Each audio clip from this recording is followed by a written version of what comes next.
Hi everyone, welcome to my channel. Today I'm going to show you how I make my healthy pizza. Yes, healthy pizza because I have to make it with mixed vegetables and bacon. So because it's been a while here in Melbourne that we did not eat any pizza because we chose not to buy outside because of lockdown. So I keep cooking foods for my family. So at this time, I'm going to cook pizza. So come on, let's go. I have to show you.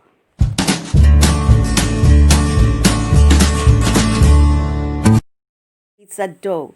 So here we have 4 cups of plain flour, 2 teaspoons of dried yes, that's 1 sachet, 7 grams, 1 teaspoon of custard sugar, 1 teaspoon of salt, 1/2 cup of olive oil, 1.5 cup warm water.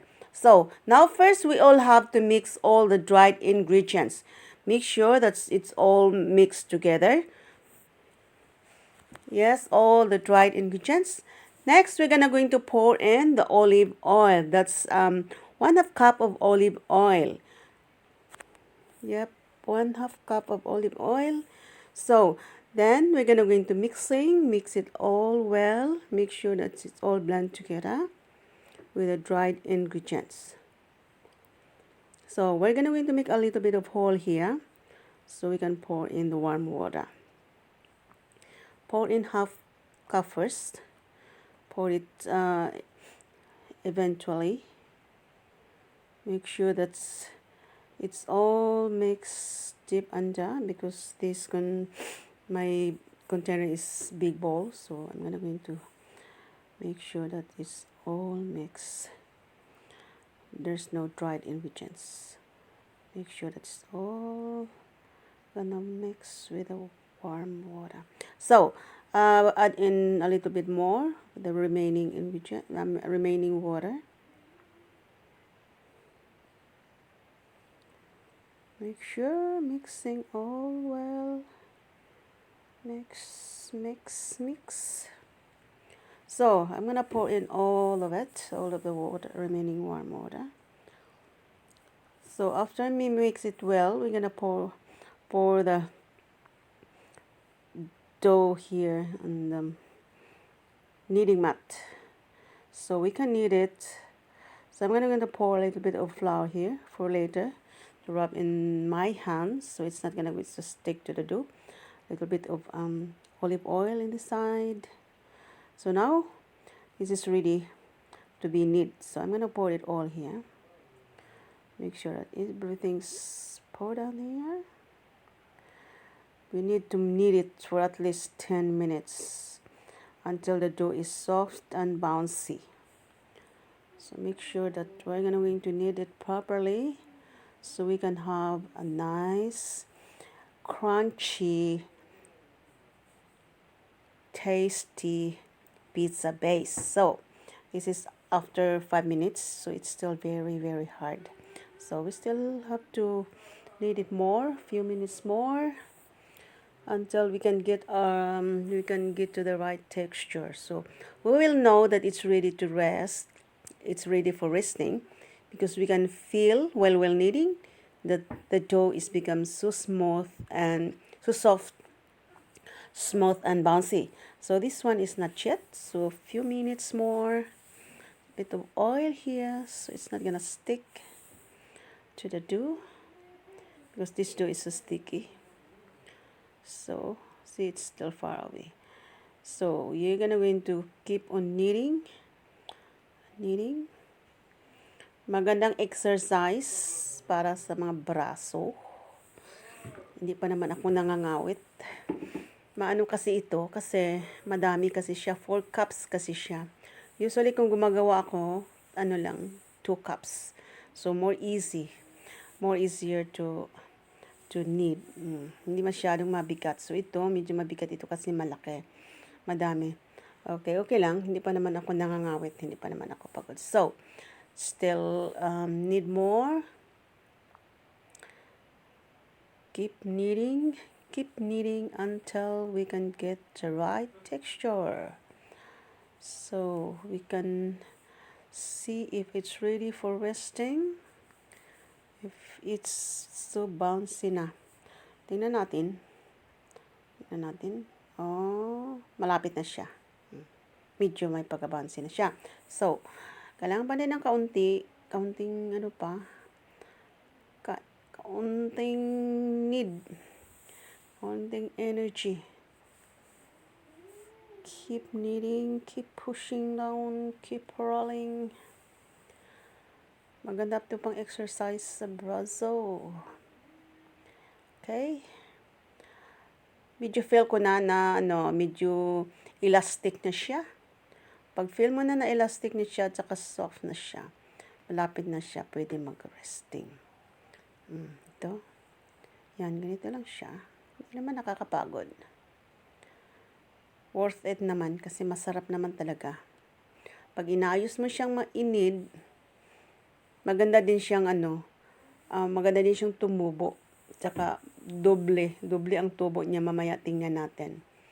Ganito. Ito, ready na siya. Bounce. Yep, bounce na siya. So, ito ready na siya. So, ilagay na natin siya dito sa sa may container. Lagyan natin ng konting flour ang bottom para hindi didikit yung puwet nung ating dough. So, I'm gonna go get some tea towel so we can cover it. Okay. So, I'm going to cover it for at least 10 to 15 minutes. So, babalikan natin ito in 10 to 15 minutes para gawin natin. So, ito, after 15 minutes, exactly 15 minutes, tingnan mo, sobra pa sa doble. Ang ganda. Kasi magandang pagka-knead ko. Tingnan mo.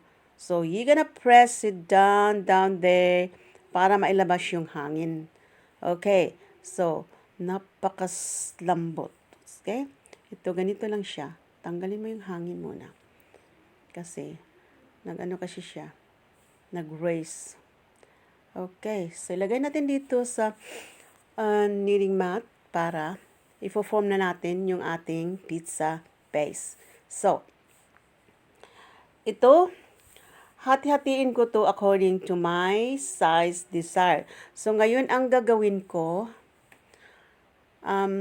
gagawa ako ng bali 2 malaking tray na ang laman ay bali 3 bilog na pizza. Or bilog or oblong, it doesn't matter. Or 3 pieces. Okay. So, ito, hatiin ko pa rin to. So, bali 6 ang gagawin ko. At saka meron akong isang malaking bilog na tray na siya ding paglagyan ko rin. So, ito, ganituhin lang natin ito. Bilis lang ito eh. Hindi natin kailangan ng wooden rolling pin. Kasi minsan yung iba gumagamit ng rolling pin, ako hindi na. Ganito eh. Madali lang pa ganito. Okay, so form na lang ng ganito. Ang bilis lang siya eh. Ano lang eh. Press mo lang sa gilid-gilid. Bilis lang siya. May maliit na kamao. Liit na kamao. Ayan, bilog na siya. Ibali na kung hindi masyadong bilog, hindi naman ito pang commercial eh. Hindi naman ito pang benta eh. For family. Okay. So, this one, ito yung tray na gagamitin ko mamaya, na yung bilog na malaki. So, ito na naman. Madali lang siyang i-form. Effortless. Madali lang siyang i-form. Okay? Okay, ayos na to. Ganitong ginagawa ko, yung medyo hindi malaki, para ang hindi masyadong. Kasi kung minsan pag kumakain ng pizza, pag malaki kasi, hindi mo mamamalayan na madami mo nang nakain kahit busog no. Ang pizza kasi parang parang masarap kumain. Tapos ito, yung busog ka na dito, tsaka limit na to. Yung isang bilog, busog ka na, tapos pag nakita mo na ubos na, hindi ka na maghanap pa. Tapos pag yung malaking bilog, ang gagawin mo, yung mga ilang inches pa yung pinakamalaki. Ayun. Kahit busog ka na, nakikita mo pa meron pa doon, parang gusto mo pang kainin. So, mawalan ka ng control. So, ganito ang ginagawa ko. Kaya madami ang ginagawa ko kasi, ayun no, nalagay ko na 2. Baka madagdagan ko pa yan mamaya ng 3. Ay, tig-isa, subali 3. Tingnan ko lang yung dough kasi sa tingin ko kasi baka hindi magkasya doon sa isang malaki o baka magkasya. So, dagdagan ko na lang yan mamaya-maya. Kasi yung iba kasi, nilalagay ko sa freezer. Pag nakalagay sa freezer yan, madali lang yan i-defrost. Tapos, ayun, minsan ilagay ko na lang sa maliit na oven o kaya sa toaster o kaya sa oven mismo. Ayun, nilalagay ko doon, pinapainit na parang fresh pizza pa din. So, ito, gagawin ko itong para sa malaki. Ito. Ayan. Ito. Tingnan ko kung hindi magkasya. So, ayun, gagawin ko yung ito na. Tapos na. So, nagkasya siya. Pwede siya. So, itong extra, gagawin ko itong pang 3 doon sa 2 tray. Okay? Tamang-tama exactly. So, gagawin ko itong last na 2.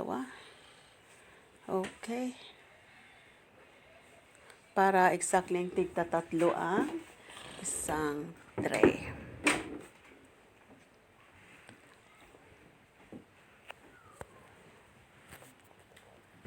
Okay.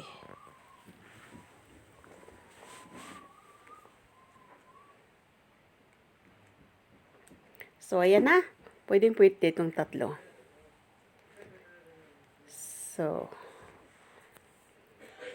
ready for my sauce. So, this sauce is, ginagawa ko itong sauce na to. Basically, it's a ketchup, mustard, oyster sauce, black pepper, ground black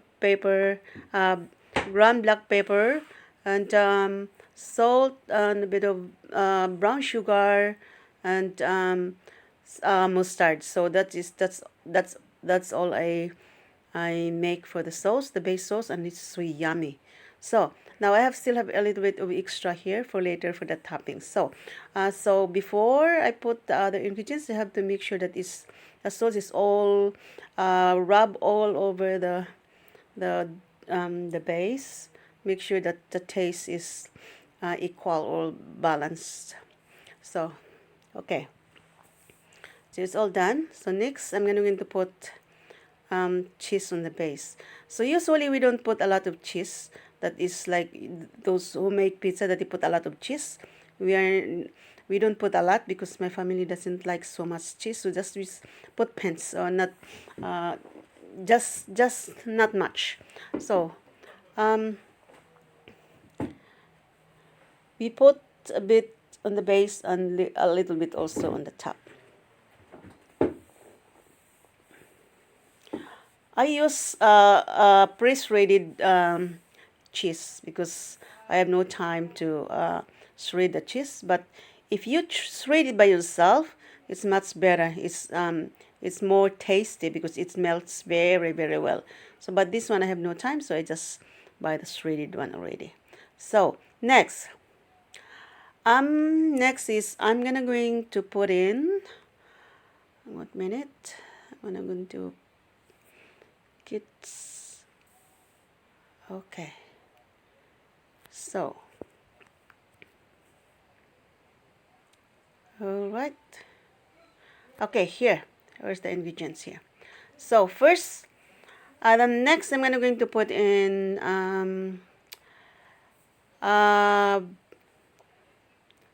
pepper, capsicum, the grand bell pepper, or we call it capsicum. So we don't have to put much because we still have a lot of stuff to vegetables to put. So next is I'm going to line up here the button mushroom. Button mushrooms. I love button mushroom. It's so tasty. Sarap talaga. Next is the tomato, or tomato as we pronounce here. Tomato. I love tomato too. Tomato. So next, I'm gonna put in pineapple. just a pinch of pineapple because we already have some basic sauce there, so we don't have to overwhelm the taste that is a little bit sour. So next is the bacon. Just a pinch of bacon. This is so tasty. I always put the bacon on top because we need bacon to be cooked more, and it's so tasty if it's a little bit crunchy. It's cooked.